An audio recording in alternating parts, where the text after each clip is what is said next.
But today we want to talk a little bit about customers and why is it so important to delight your customers and how do we help organizations do that? And from our perspective, customers are the most important part of our business because they keep our businesses open. If we don't have customers, it's really hard to have a self-sustaining organization.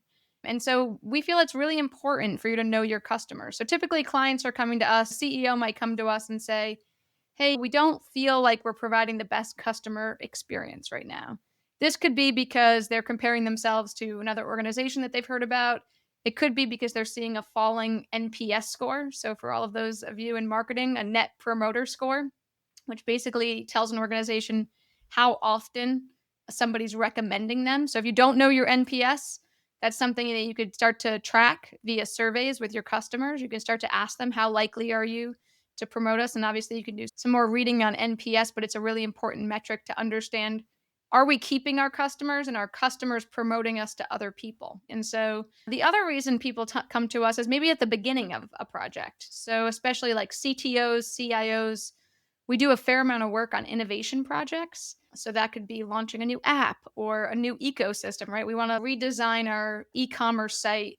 We want to have a mobile experience. We want to have a back-end process that helps our customer support team talk to our customers. We want to have integrate that with a CRM, and we want to have an operational system where we can be tracking the operations of our business, etc. So there's lots of integrations, lots of people involved. The most important part of that is knowing your customer. Again, right? You don't want to build a whole app or build a whole ecosystem and then get to the end and be like, "Oh, actually nobody wanted the things that we made."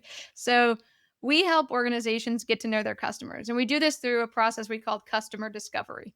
It's not a new word, it's one that people use a lot.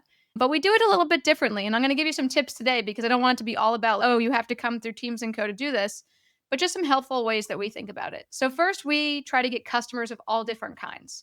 We'll go out and we'll work with the company that we're working with, and we'll say, "Okay, one, we want some new customers, people who have been with you for, like, less than a year. We want some customers that have been with you for a while, so maybe, 2 to 4 years, and then some really long-term customers, more than 5 years, if that exists." We also then say, okay, let's also get to people who have you've pitched but haven't actually bought your service. They haven't gone further in the process with you. So those are non-customers, right? They've chosen a competitor. We like to interview those folks because we like to understand why people are not choosing a company. What might be driving that decision? And then also we talk to some folks that could be prospective clients or members or customers. So maybe those folks that you've had the initial conversations with, they're still making a decision, but they haven't gone totally through that buying process yet. Again, this is mostly just to understand all the stages. We try to do then a piece of this in person and a piece by survey. So surveys we send out to get quantitative results, right? We ask customers a lot of different questions about their experience with the company, their experience buying these products maybe from somewhere else. If it's a spatula company, have you bought this? How much do you love this company's spatula?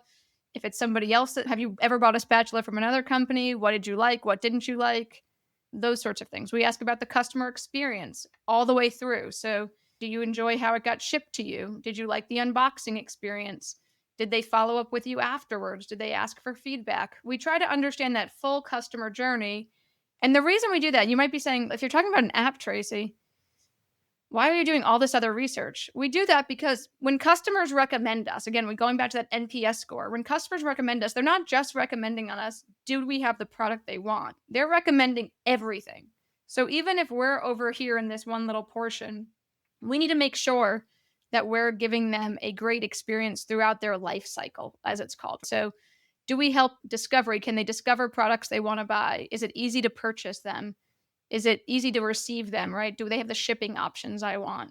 Do I like the way it was boxed? And does that feel great? Nothing feels worse than you get something and it's broken or it's leaking. And that's not a great experience. And then if I called customer support, what does that look like? And what are the other teams I work with? And so we want to make sure that whole process is really streamlined. So we ask a ton of questions about that on the surveys. And then we try to go, especially on tech projects, we try to go meet with customers and we watch how they use the technology. We see where they're creating kind of like some shortcuts, right? So sometimes customers won't know, "Hey, I want you to fix this one feature." But if we go to a couple of customers and they're all doing the same workaround, it's, "Oh, That's probably one of those features that's going to be a really high value for us because everybody's created their own workaround to this feature. So it's probably creating friction and not a streamlined experience for them. And again, watching customers use your product, whether it's prototypes or live in person, if you can do Zoom calls, you can share screens if it's a website that you're looking at, but try to get some of that real time feedback and have people show you what they do. Because sometimes, people don't know what they want. I think we've quoted this before. Henry Ford used to say, if I asked people what they wanted, they would have said a faster horse, not the first automobile. And so sometimes watching customers helps you gain that insight. Then what we do is we try to take all of these insights and we try to take a picture of them and we create a report that sort of shows, okay, here's your customer personas, right? Here are the groups of ideal customers that you might have. This is a journey they're taking with you. So we map out customer journeys. And then we map out key deliverables and areas of focus. What's going really well from a customer's perspective? What might we want to look at in terms of updating processes, or if we're working on a tech project, what features are their top priority?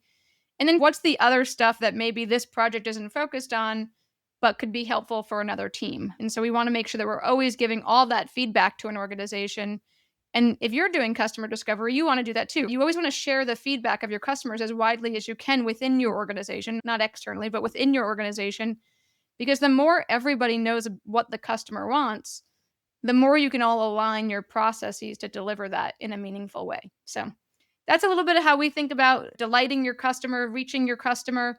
We're going to be talking a little bit more about reaching your customer. Now that we've done the customer discovery, we will do a couple of episodes about reaching your customer and like aligning your marketing strategy to that. But first, we wanted to really focus in on that pain point of wanting to create the best customer experience possible and how we do that through customer discovery projects. So thank you all for tuning in. We really appreciate it. Obviously, we appreciate you listening. We always love the feedback.